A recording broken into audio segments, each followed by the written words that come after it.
대입 시청자 삼알미늄 주주 여러분들 반갑습니다.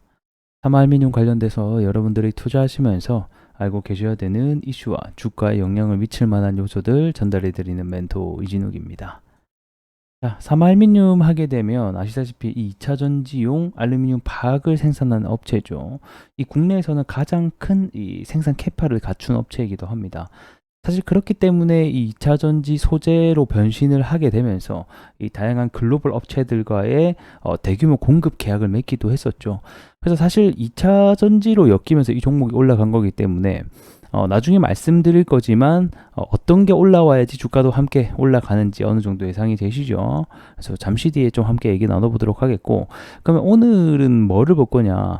뭐 사실 2차 전지 얘기를 하게 되면 시장은 지금 좀 약간 암울해요. 다들 아시다시피 이 전기차 둔화라던가 이런 부분들이 계속 지속이 되고 있기 때문에 결국에는 오늘은 좀 다른 이슈를 가지고 이 알루미늄 관련된 최근의 관세 얘기를 또 해봐야 될 것 같습니다. 아무래도 알루미늄 관련된 생산을 하고 있기 때문에 알루미늄 가격에 영향을 미칠 만한 이슈라든지 이러한 관세에 대한 부분도 우리가 안 볼 수는 없습니다. 뭐 사실 제가 말씀을 안 드려도 결국에는 시장에서 이러한 재료로 주가가 함께 연동이 되기 때문에 우리는 봐야 된다. 뭐 비록 큰 재료는 아니지만 놓칠 수는 없다. 우리 또 주주분들이라고 하면 또 그렇게 생각이 드는데요. 최근에 4월 17일, 18일 날짜에 주가가 13% 급등이 나온 것 역시 이 알루미늄 관세에 대한 이슈 때문에 주가가 올랐기 때문에, 그러니까 이런 이슈가 있어도 사실 주가에 반응이 없으면 제가 소개를 안 시켜드리려고 했는데 결국에는 주가에 반응을 하니까 얘기를 안 할 수가 없다라는 거겠죠. 과거에서도 이 알루미늄 관세 폭탄 소식이 들려왔으면 항상 이 사마알미늄을 또 빠져놓고는 얘기를 안 할 수가 없었습니다. 그렇기 때문에 오늘은 이 알루미늄 관세에 대한 얘기, 이 예비 판정 결과가 나왔다라는 소식이 있기 때문에 이러한 부분들 오늘 하나하나 좀 살펴보는 시간들 가져보도록 하겠습니다. 자, 이슈 체크해 볼 건데 우리 또 영상 처음 보시는 분들이 굉장히 많기 때문에 최근에 알루미늄 관련된 이슈가 어떤 게 있었는지부터 하나하나 빠르게 정리해 보도록 하겠습니다. 자, 4월 중순이었죠. 이 미국 바이든이 이 중국산 철강과 알루미늄 관세를 기존 7% 대비 3배 이상 25%로 인상하겠다.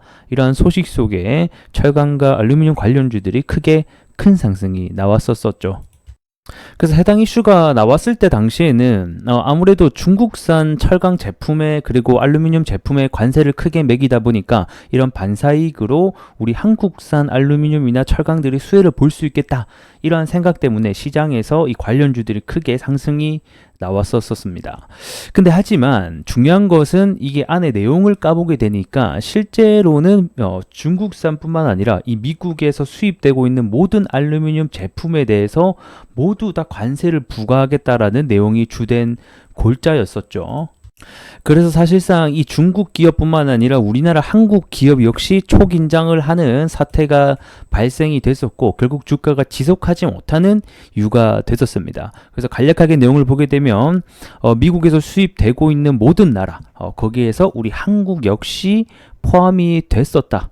이렇게 보시면 좋을 것 같고, 어쨌든 간에 이런 15개 국에서의 이 알루미늄 압출 제품에 대한 반덤핑, 이 상관관계 조사가 시작됐다라고 제가 말씀을 드렸었죠. 그리고 이제 예비 결과가 언제 나온다? 5월 2일 날 나온다라고 말씀을 드렸습니다. 자, 그리고 나서 해당 결과가 5월 3일 날 나오게 되면서 한 차례 더 상승이 나올 수 있게 됐는데, 이때 제가 이제 설명을 드렸던 부분이 우리나라도 분명히 관세를 하기 때문에 실질적인 수혜주가 될 수는 없다. 하지만 다른 나라 타 국가 대비 관세율을 적게 받게 된다라는 소식이 나오게 된다고 하면 한 차례 더 주가가 상승할 수 있으니 이러한 부분도 우리가 알고 있으면 좋겠다. 이렇게 같이 좀 설명을 드렸었습니다.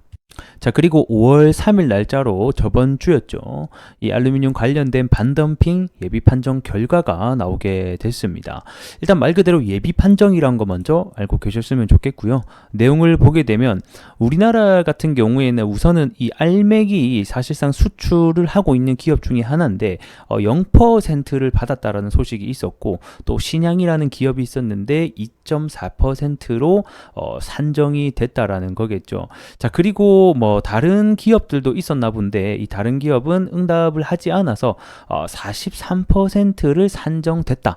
이렇게 나오고 있습니다. 그래서 이 조사 질의에 응하지 않는 기업이 어느 기업인지는 현재 구체적으로 나오고 있지 않아 가지고 만약에 이 상장 기업 중에 이 조사 질의에 응하지 않는 기업이 있다. 이렇게 만약에 좀 나오게 되면 좀 파급력이 있겠죠. 요거는 44% 반덤핑이다 보니까 우선 그런 점 참고해 주셨으면 좋겠고, 일단은 우리가 알아야 될 사항은 원래 초반에 이 주장했던 한국산 알루미늄 제품이 관세율이 당시는 66%를 주장했었단 말이에요. 미국 측에서. 근데 우선적으로 이 알맥 같은 경우는 0%, 신양 같은 경우에는 2%의 부가세를 받았으니 생각보다는 굉장히 낮은 수치를 받게 됐다. 이렇게 보시면 좋을 것 같고, 이러한 기대 속에서도 아무래도 다른 타 그 국가 대비해서는 낮게 받은 건 많거든요. 그래서 다른 나라를 받게 된 부가 관세율을 보게 되면 가장 많은 나라죠. 멕시코는 8.8%, 가장 높은 상위는 82% 이런 식으로 받았고, 그 다음에 중국 같은 경우에는 4.9% 제일 낮게, 그리고 위쪽으로는 376%로 가장 많이 열려있는 국가 중에 하나이기도 하죠. 그 다음에 이제 콜롬비아 같은 경우에는 8.8%, 똑같이 그 다음에 34% 이런 식으로 해서 대부분의 나라가 최소 5%, 최하단선이 5%인데 우리나라 같은 경우에는 어쨌든 간에 2%를 좀 받다 보니까 다른 나라 대비해서는 좀 작게 받았다, 이렇게 볼 수가 있을 것 같습니다. 근데 원래 우리나라가 이 한미 자유무역 협정이 있거든요. 이 FTA라고 해서. 그래서 미국이 수입하는 알루미늄 제품에 대해서 원래 무관세 적용을 받고 있는 나라 중에 하나이기도 했어요. 철강 같은 경우에는 쿼터제 때문에 중국산이 관세를 받더라도 일정 물량만 수입하는 제도가 있었고, 그래서 이런 제도들이 있기 때문에 사실상 관세를 부과한다라고 해서 많이 부과는 하지는 못한다. 하지만 아예 부과는 안 할 수 없으니 이러한 2% 작게 부담하지 않나, 저는 이렇게 보고 있습니다.